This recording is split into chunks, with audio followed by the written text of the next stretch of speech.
O programa Luz Espírita dessa semana vem falar sobre o vício.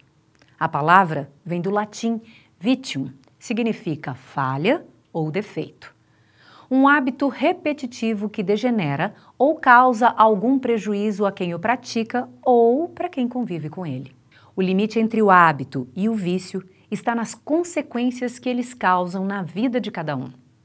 Nós vamos com Rodrigo Leite entender mais sobre esse assunto.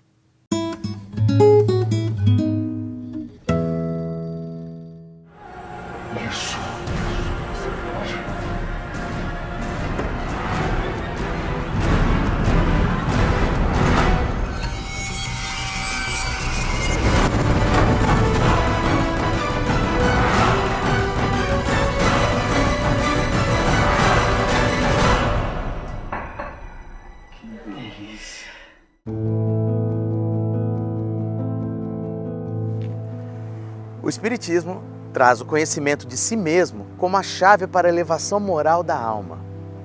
Mas além da alma, é necessário cuidar do corpo. O programa de hoje vai falar um pouquinho das consequências espirituais dos vícios. Vem comigo. Normalmente, os vícios da humanidade são completamente materiais. Coisas como sexo, drogas, comida, luxo, consumismo se tornam mais intensos e cada vez mais presentes no cotidiano das pessoas. Mas atenção! Todos os vícios surgem da nossa natureza imperfeita, que ainda espera e se preocupa muito mais com o lado material do que o espiritual. Assim, nos tornamos cada vez mais dependentes do que nos agrada, mas nem sempre nos faz bem. Aonde estiver o seu tesouro, também ali estará o seu coração. As palavras do apóstolo Mateus nos trazem um enorme alerta. O que eu amo? Onde está o meu tesouro? Se a resposta desta pergunta é algo material ou mesmo alguém, é bem provável que você ainda esteja ligado demais à matéria. E é fácil perceber isso no seu dia a dia.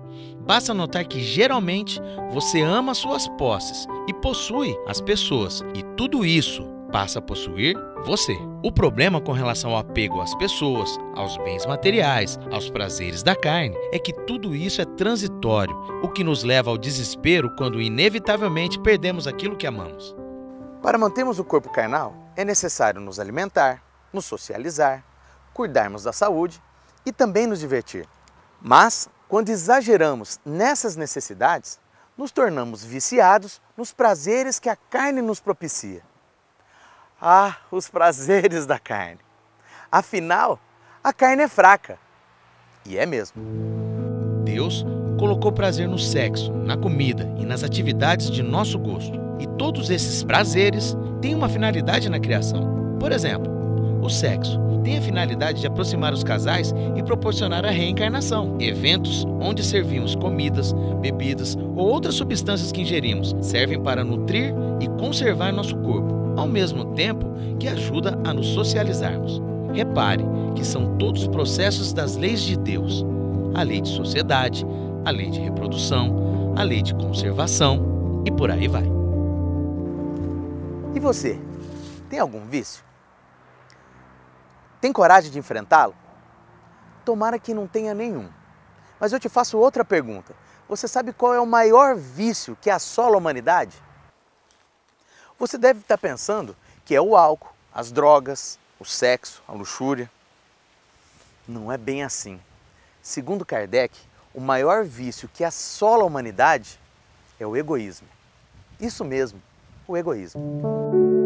Buscamos prazer pelo egoísmo e pela fraqueza moral que ainda conservamos em nós, pois o homem se entrega a vícios supérfluos e desnecessários. Basta observarmos as drogas, o álcool, o consumismo, o sexo sem compromisso, as privações na busca pelo corpo perfeito, que, se bem analisados, são frutos do nosso orgulho e egoísmo, sensações e satisfações transitórias, que ao final é como matar a sede com água do mar e nos causam enormes problemas.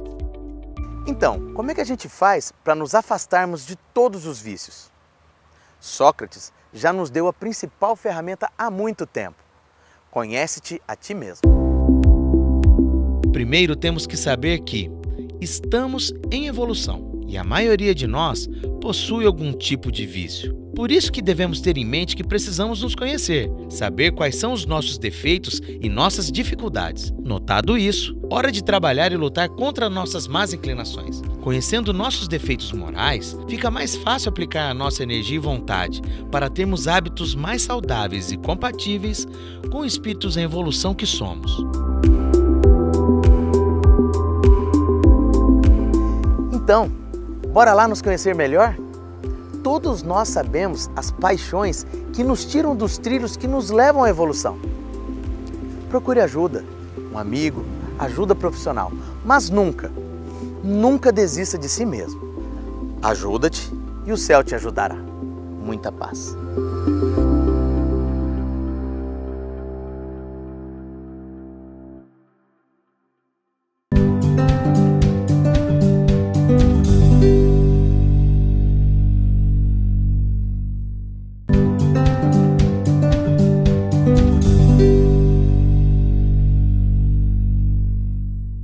O programa Luz Espírita hoje recebe a psicóloga, especialista em psicoterapia cognitivo-comportamental há 23 anos, Mara Madureira. Ela é MBA em Gestão Estratégica de Pessoas pela FGV e hoje trabalha com terapia multidisciplinar, é isso? Em dependência química, é isso mesmo? Falei certo, Mara? Seja muito bem-vinda ao nosso programa. Muito obrigada pela sua disponibilidade em vir aqui nos esclarecer um pouco sobre esse universo das viciações. Eu que agradeço o convite, um grande prazer estar aqui e espero contribuir para esclarecer sobre essa questão. Com certeza. Mara, as viciações são de diversas naturezas. Quando um comportamento pode ser considerado um vício? Nós consideramos um problema de dependência quando existe um desejo subjetivo de praticar aquela ação, uma compulsão, um desejo mais forte do que a capacidade de resistir. Às vezes a pessoa não quer. Pode ser uma dependência de celular, uma dependência de tecnologias, né? Uma dependência de drogas, dependência de sexo, dependência de pornografia, consumo de pornografia, de comida, dependência de jogos, compras. A pessoa, às vezes, conscientemente, ela não quer praticar aquela ação, mas ela acaba não resistindo, o desejo de praticar aquele ato é mais forte do que a capacidade de resistir. Quando começa a diminuir o intervalo entre uma prática e outra, por exemplo, nas dependências químicas, antigamente o indivíduo usava esporadicamente, né? A gente chama de forma recreativa. Um dia aparecia droga, um dia usava, depois ele começa a comprar, depois ele começa a usar semanalmente, depois ele começa a usar 3 vezes por semana, de repente ele chega num padrão de consumo diário. Quando as pessoas em volta da pessoa percebem que aquilo é um problema e ela nega. Geralmente é a família que começa a identificar o problema e ela nega. Um pouco mais adiante, ela percebe as consequências negativas do comportamento compulsivo, da dependência ou do vício, como queira dizer, só que não consegue parar. Apesar de todas as consequências negativas, ela mantém aquele padrão disfuncional, seja dependência de droga, de consumo, de tecnologia, né? Aquelas pessoas viciadas em celulares. Ela passa mais tempo do que ela gostaria praticando aquele comportamento. O pensamento basicamente se restringe em como eu vou fazer, como eu vou me satisfazer dessa maneira, que desculpas eu vou dar por deixar de fazer aquilo que era prioridade e agora o vício passou a ser a prioridade na vida. E nós poderíamos dizer que qualquer vício ele tem origem em um trauma? Seria correto perguntar melhor, seria mais correto perguntar qual é a dor e não o vício? Sim. Luciana, eu não acredito que um trauma seja necessário para desencadear uma dependência, tá?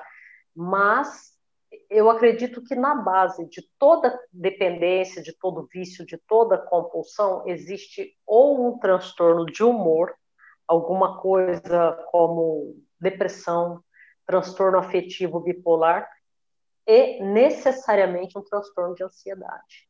Nem toda pessoa ansiosa se transforma em dependente, mas todo dependente é necessariamente ansioso, em primeiro lugar. E tem essas adversidades têm alguma coisa a ver com a adversidade vivida na infância? Não necessariamente, né? Durante muito tempo acreditou-se que algum evento poderia desencadear. A gente sabe que uma infância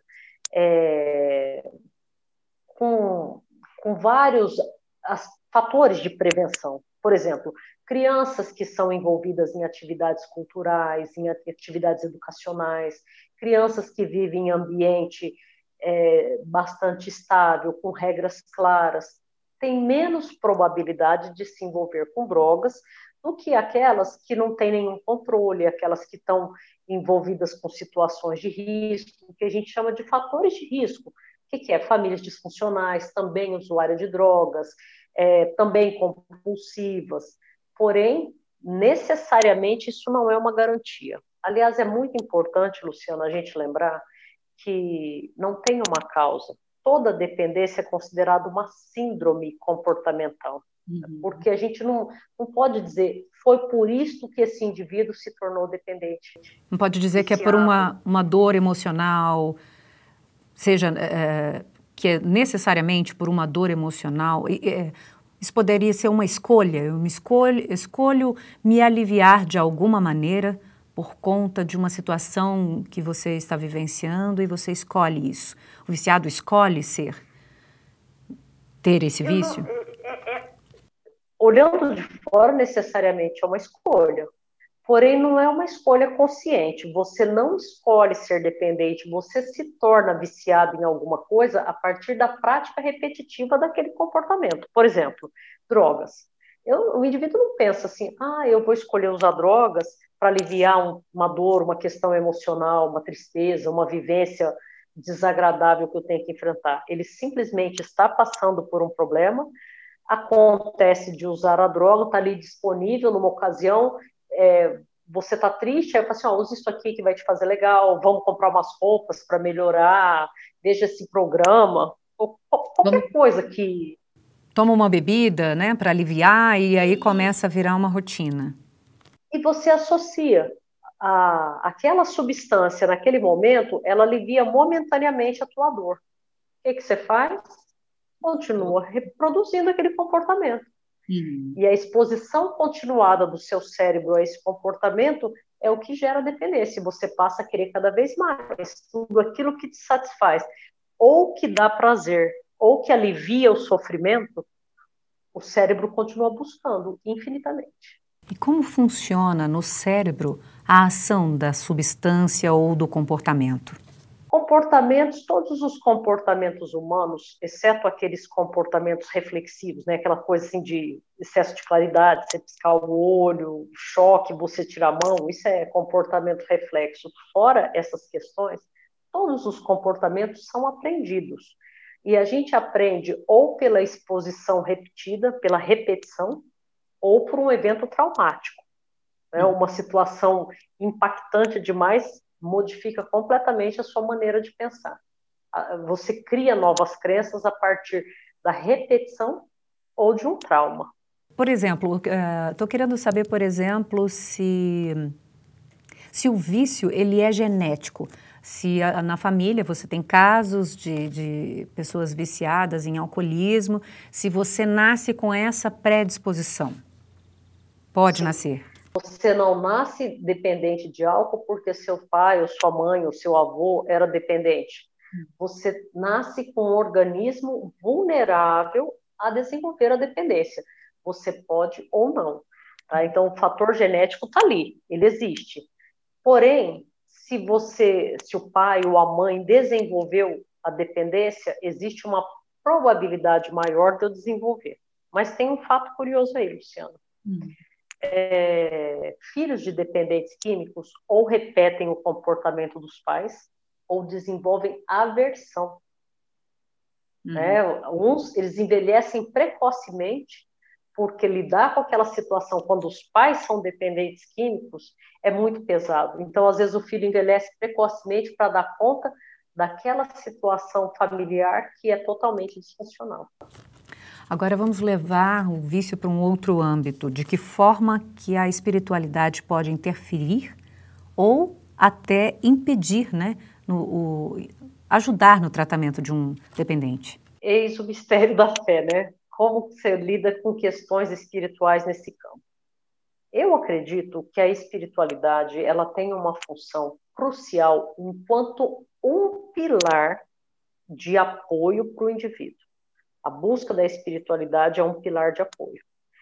Quem está se conectado religiosamente, quem está se conectado num nível superior de desenvolvimento espiritual, tem muito mais chance de sair da dependência, dos vícios, tem muito mais chance de se conectar com pessoas distantes disso, porque livrar-se de um vício não é só parar de praticá-lo, é criar um novo estilo de vida. E a religiosidade, além da conexão com o plano divino elevado, também é uma fonte de socialização.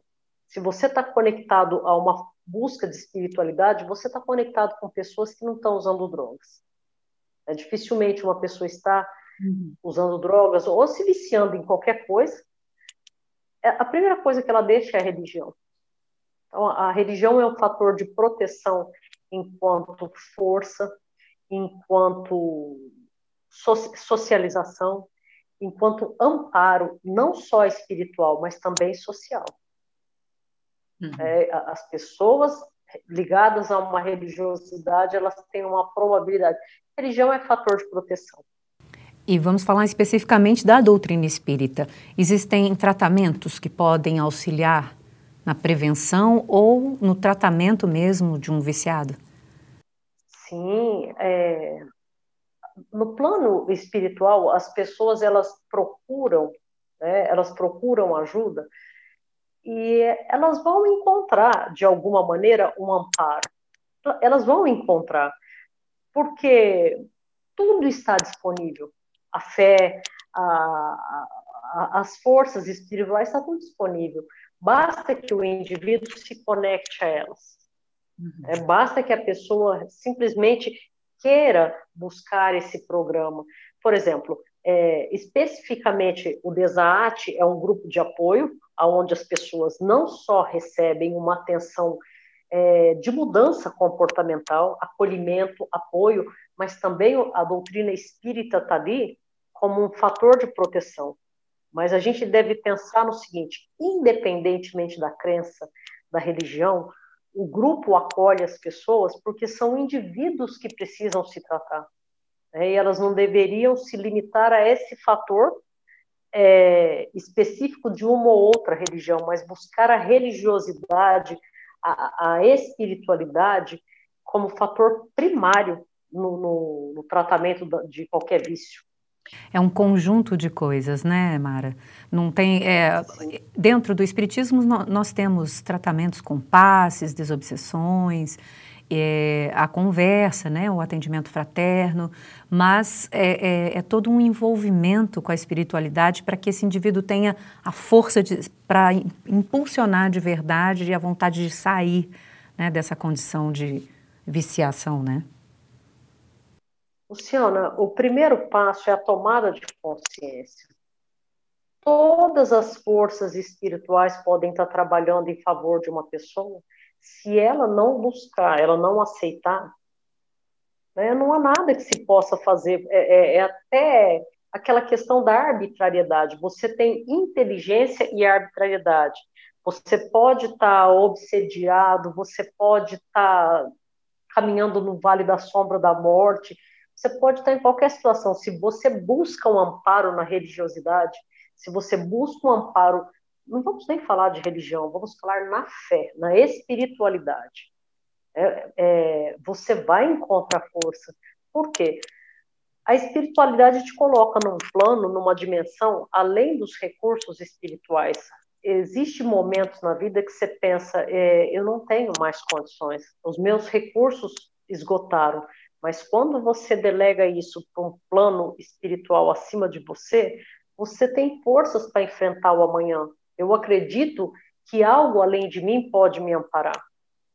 Uhum. E isso é fundamental, essa questão de fé. Eu não vejo, eu não toco, mas eu sinto que posso. Né? E acho que a espiritualidade é fundamental, a fé, eu acredito. É intangível, é invisível, mas eu creio, e isso, quando a gente fala em vícios, isso é fundamental. O que você poderia dizer para as pessoas que estão percebendo que estão dentro de uma situação como essa? Quais são os caminhos que ela pode buscar? Você está dizendo sobre a espiritualidade, mas quais recursos nós temos para isso, para poder tentar sair dessa situação de forma mais efetiva? O primeiro passo é a tomada de consciência. Enquanto o indivíduo fica negando que ele tem um problema, ele não consegue se tratar. Depois, livrar-se do preconceito. Porque é curioso, Luciana, como a sociedade faz com que o indivíduo se sinta normal praticando um vício e se sinta inadequado procurando um tratamento. Então, a tomada de consciência, a busca de apoio, a modificação de crenças, crenças pessoais. Limitantes, né? Não crenças religiosas, né? A modificação das crenças pessoais, aquilo que eu acredito que eu posso sair sozinho, não quero ajuda, eu não preciso disso. Então, ele precisa modificar esse padrão de crença pessoal, a busca da religiosidade, da espiritualidade. Tem pessoas que nem têm religião, mas elas buscam um amparo espiritual. Né? Então, que fique claro que aonde ela buscar esse amparo, ela vai encontrar, porque a fé, né, necessariamente não precisa estar vinculada a uma religião, né, a uma doutrina específica. Mas a espiritualidade tem essa capacidade de amparar, romper com os velhos hábitos, com as pessoas associadas àqueles comportamentos disfuncionais, com os lugares que ela frequentava. Esses são os gatilhos, as ocasiões que desencadeavam aquilo, os estados emocionais, ou tristeza, ou euforia, né? Porque o comportamento, tanto muito para cima quanto para baixo, é um gatilho para você desenvolver as compulsões. Vamos chamar as viciações de compulsões, aquela coisa repetitiva que você pratica. E então, essa conexão com um novo modo de funcionamento espiritual, comportamental, social, tudo tem que ser alterado. E a pessoa para de fazer algo, pode ser vício em jogo, pode ser vício em comida, pode ser vício em drogas, ela precisa se reestruturar por completo, a vida inteira precisa ser repensada e construir novas fontes de gratificação, novas recompensas. E o papel da família nisso tudo? Ai, Luciana, agora você falou na parte mais delicada. A parte mais delicada disso tudo é a família.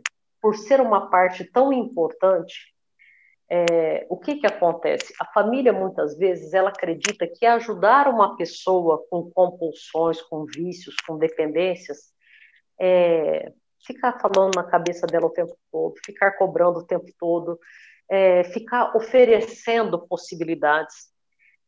Paradoxalmente, o que acontece é o inverso. Tudo aquilo que a família faz para ajudar um viciado, um dependente químico, parece que reforça esse comportamento. Quando a gente fala para a família, o que eu posso fazer para ajudar essa pessoa? Que ela se trate. A família precisa se tratar, tanto espiritualmente, quanto psicologicamente, comportamentalmente, os grupos de apoio que necessariamente não estão ligados a uma formação profissional como psicologia, mas os grupos como Besat, como Amor Exigente, como o AA, esses grupos, eles têm o Naranon, Alanon, que são grupos voltados para famílias de dependentes químicos, né, onde a pessoa vai aprender que ajudar uma pessoa a sair da dependência de seja lá o que for, ela tem que parar de fazer. Não é fazendo para essa pessoa dependente, compulsiva, que vai resolver o problema. É colocando essa pessoa em contato com os danos, as consequências danosas da ação que ela pratica. E é muito difícil para a família entender isso. É muito difícil. A parte mais difícil do tratamento é fazer a família compreender que você ajuda um dependente quando você para de fazer por ele o que ele tem que fazer por si. Uhum. Essa luta é ele que tem que lutar e ele que tem que superar. A família tem que estar ali oferecendo apoio. Codependente, Luciana, essa é a palavra, é a codependência. É o mesmo comportamento do dependente químico. Só muda o objeto da obsessão. Que para o dependente químico é droga, comida, sexo, compra, chocolate, tecnologia de tela. E para a família, a obsessão dela é o dependente. Ele passa a ser a prioridade. O centro gravitacional da vida da família é o dependente químico. E isso precisa ser desconstruído, isso precisa ser desaprendido. Eu espero que leva tempo. Eu espero que com essa nossa conversa, Mara, as pessoas consigam perceber isso e consigam compreender o que envolve o vício, o que envolve a família e tudo que está em torno disso. Muito obrigada pela sua participação, muito obrigada pelos seus esclarecimentos, gratidão. Deixe uma mensagem para a gente, para as pessoas que estão em busca de se libertar de algo tão doloroso, né? Que com certeza a viciação, ela de alguma forma, ela te faz mal. Sim, a mensagem que eu deixo, procure ajuda, esteja aberto. Porque se o indivíduo sozinho é muito difícil de fazer isso, a gente fica bitolado na nossa forma de pensar e na família espírita, o que nós temos? Aqui em São José do Rio Preto, Desarte, mas existem grupos no país inteiro, existe N possibilidades de buscar, então, tanto o amparo espiritual, como os grupos de ajuda para a família, para dependente químico, eu acho que é fundamental nesse momento, de romper com esse padrão nocivo de atitudes. Tá certo. Eu que agradeço. Muito obrigada, Luciana. Gratidão. O Luz Espírita volta daqui a pouco.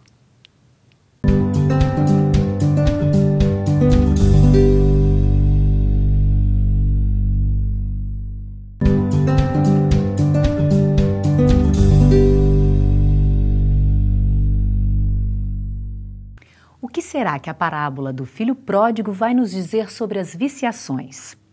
Só o Fred e a Camila para nos explicar isso. Olha só.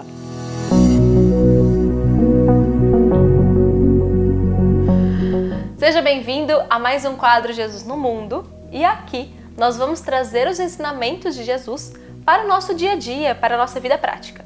E hoje nós vamos começar um pouquinho diferente com o Fred contando a parábola. Vale recordar uma parábola que Jesus contou pra gente há mais de 2000 anos, daquela famosa parábola do filho pródigo. E aqui eu quero relembrar com vocês para a gente começar a discussão do tema de hoje, do nosso quadro e do programa como um todo. Todo mundo vai lembrar que um pai tinha 2 filhos. O filho mais novo decide pegar a sua parte da fortuna e ir embora de casa, né? O pai prontamente dá a parte do filho, a parte que lhe cabe, o filho então pega e vai embora de casa. Começa a trabalhar, só que ele esbanja muito aquele dinheiro, ficando sem nada. E a região que ele tinha mudado começou a passar por uma seca muito grande, inclusive ele começou a passar fome. Ele então decide trabalhar com um cara. E naquele lugar que ele trabalhava, tinha a criação de porcos. E ele começava a trabalhar com os porcos e ele chegou numa situação tão complicada que ele pensou em comer as lavagens dos porcos. Ele então nesse momento se lembra do pai e fala assim: meu Deus do céu, os empregados do meu pai estão em melhores condições do que eu. Vou voltar para casa do meu pai, pedir desculpa, pedir perdão porque eu errei com ele e para com Deus também. Ele então volta e naquele momento que ele volta, o pai o recepciona com muito carinho, muita alegria, tanto que faz uma festa para ele. E o filho pede desculpa falando que estava arrependido, que não deveria ter feito isso. O filho mais velho, a gente sabe que ficou um pouco enciumado, não gostou muito da situação, tanto que vai repreender o pai, falando: pai, eu tô aqui com você toda vez, todo dia, trabalhando com o senhor. E o filho mais novo foi embora, voltou e você faz uma festa para ele. E o pai fala uma coisa muito interessante: meu filho, o seu irmão tinha se perdido e voltou para a casa do pai. E o filho acho que entendeu a mensagem. Aqui a gente está parafraseando essa parábola de Jesus. Depois, quem quiser pode ler melhor a história. Mas o que a gente quer chamar a atenção aqui? A postura do filho mais novo com o seu pai. Por quê? O filho mais novo simboliza a gente na nossa vida. Todo mundo aqui que está vendo esse programa, a gente aqui, já cometeu algum erro e comete muitas vezes. E acaba causando, esse erro nosso acaba causando sofrimento. Isso simboliza o quê? O nosso afastamento das leis divinas. E Kardec faz uma pergunta sobre o que devemos entender por lei natural. E os espíritos respondem que lei natural são as leis divinas. E mais para o final da resposta eles colocam que o sofrimento do homem decorre do afastamento desse homem para com a lei. Então, para a gente fazer um paralelo entre a parábola e sobre essa questão do afastamento da lei divina, imagine nós, por exemplo, na lei de adoração. Nós sabemos que a lei de adoração faz referência à nossa adoração para com Deus. Sabendo que Deus é o Criador de tudo, nós também adoramos a sua criação. Por exemplo, quando nós nos afastamos da lei, ou seja, lei de adoração, usando drogas, por exemplo, a gente está se afastando da lei e causando sofrimento, um vício nosso. É importante ter isso em mente porque nós não culpamos mais Deus. Nós assumimos as nossas responsabilidades, porque o nosso sofrimento simplesmente é causado por nosso desvio da lei. E a gente para de jogar culpa nos outros, culpa na mãe, culpa no pai, culpa em Deus e começa a assumir essas próprias responsabilidades. E a gente também pode pensar que nessa parábola o filho ele começa a gastar a fortuna, né, o dinheiro que ele recebeu do pai. E quantas vezes nós também não desperdiçamos o nosso tempo, os nossos talentos, as oportunidades que Deus nos dá todos os dias. Mas ao final, quando a gente já fica sem nada, quando a gente começa a passar essa fome que a parábola nos mostra, é quando a gente percebe que está faltando alguma coisa. É quando bate aquele arrependimento e a gente instintivamente pensa em voltar para a casa do Pai. E um dos atributos da divindade, a bondade, a justiça e o amor, são tão grandes que quando a gente volta, o Pai nos recebe. Assim como o Pai recebeu o seu Filho, Deus nos recebe de braços abertos. Um outro ponto importante que a gente também tem que considerar é que nós fomos feitos à imagem e semelhança de Deus. Então, se nós estamos falando de um Deus que é justo, que é bom e que não nos julga, nós também não podemos julgar. Porque aqui quem nunca errou? Então esse julgamento, ele não pode vir da nossa parte. É só a gente lembrar daquele caso de Jesus com a mulher adúltera, né? Todo mundo vai lembrar que ela foi pega em adultério, queriam apedrejá-la, mas ele falou assim, opa, peraí, quem nunca errou atire a primeira pedra. Todo mundo foi embora, só ficou Jesus, e ele falou assim, ó, dos seus acusadores, quem ficou? E ela falou, ninguém, eu também não vou te julgar, vai, ou vá e não peques mais.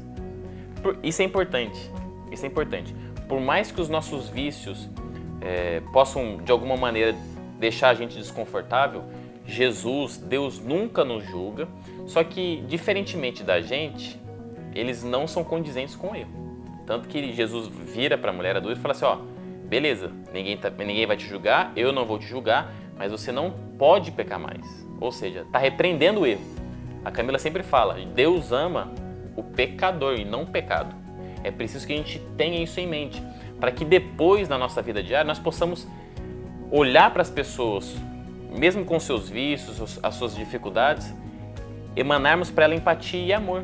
Porque da mesma forma que o filho mais novo se arrependeu e pediu perdão, nós e as pessoas que estão do nosso lado, que por algum motivo prejudicou a gente ou que carregam um vício, também pode fazer isso. Então é importante que a gente carregue isso na nossa vida diária. Olhar as pessoas com compaixão, entendendo que cada um tem os seus vícios, mas que eles podem se arrepender e buscar melhorar. Eu gosto sempre de lembrar da figura de Paulo de Tarso. E é importante a gente ressaltar que todo esse movimento é um movimento interno. Porque Jesus sabe quando nós erramos, mas Ele espera que nós tenhamos essa força, que nós tenhamos esse arrependimento e decidimos então voltar para a casa do Pai. Então isso é um movimento interno, é o livre-arbítrio, são as escolhas. Nós podemos escolher por um caminho, se arrepender e voltar para a casa do Pai. Então é isso, pessoal. Até os próximos programas. Não percam que estão imperdíveis. É isso, pessoal. Um beijo e até a próxima.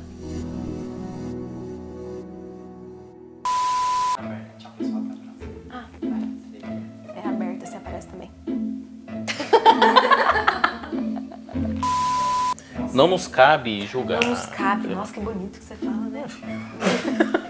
2 horas depois... Fica quietinho. Já tô aqui, tá, já. querido? Fica assim. Já manda bala. 1,5 metro. É que eu ia falar assim, na verdade, eu ia falar assim, quem é você na fila do pão? Entendeu? Quem é você pra Tem que usar pedir na autorização, cara? ver se pode falar. Posso falar quem é você na fila do passe? Ai, gente, é tão difícil ver quarentena. Cala a boca. Toda hora. Mas é normal. O que você tá falando? Você não sabe fazer. Todo mundo vai lembrar que a mulher foi pega em adultério com outro cara, né? Vale lembrar disso. Ela não estava sozinha, ninguém traz sozinho. Não sei porque eu falei isso, mas eu tenho vontade de falar. Se você quer voltar para casa do pai, acompanhe os nossos programas que estão imperdíveis. Até a próxima. O pé. O vício preenche uma necessidade humana, uma espécie de alívio para dor ou estresse, mas com certeza não é o melhor caminho. Olhe com cuidado para o que de fato é essencial para você. E se preciso for, não tenha vergonha de buscar ajuda. Mostrar a nossa fragilidade nos torna corajosos. O Luz Espírita está aqui para te ajudar nisso. Conta com a gente. Nossos contatos estão aqui, à sua disposição para te ouvir. Nos nossos canais você encontra este e outros programas do Luz Espírita. Fique com a gente, participe. Eu espero você. Até mais.